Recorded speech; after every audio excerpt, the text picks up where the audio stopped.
John Major made a startling confession about the signing of the Maastricht Treaty, unearthed reports reveal.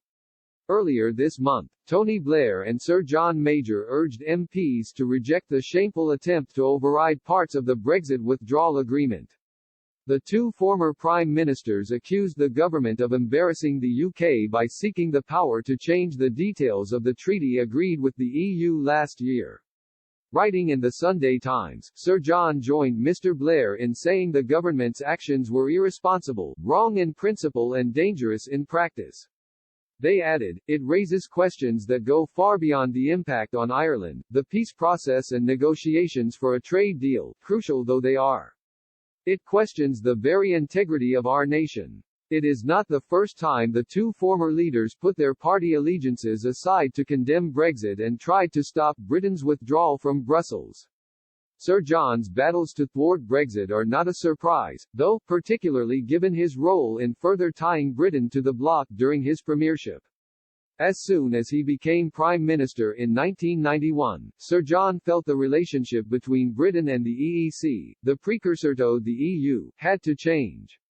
During a speech in Brussels, the Bristol-born politician expressed his desire to place Britain at the heart of Europe with the Maastricht Treaty.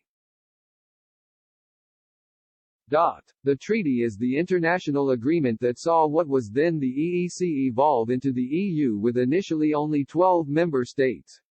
It laid down the groundwork for economic and monetary union with a single currency at its heart and new rules on inflation, debt and interest rate regulations.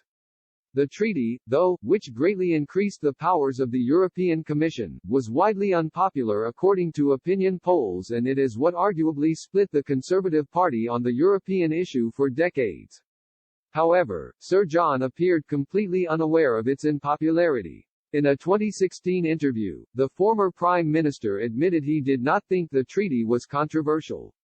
He told Total Politics, "People forget, before I went to negotiate Maastricht, I held a debate in which I set out my negotiating position in detail, and I got massive support in the House of Commons. To tell you the truth, I didn't push it through because there was such a huge parliamentary majority for it. I didn't anticipate that it was going to be controversial." Instead, Sir John postponed the confrontation and, by the autumn of that year, he believes, the febrile atmosphere in his party had paved the way for a different breed of conservative to emerge. He added, "We chose the things that seemed a greater priority at the time, not anticipating the difference that a change of personnel on the conservative benches would make. We came back after the 1992 election, and many of the people who had come in were among those who did most to cause us difficulty in getting that through. We could have pushed it through, but I didn't.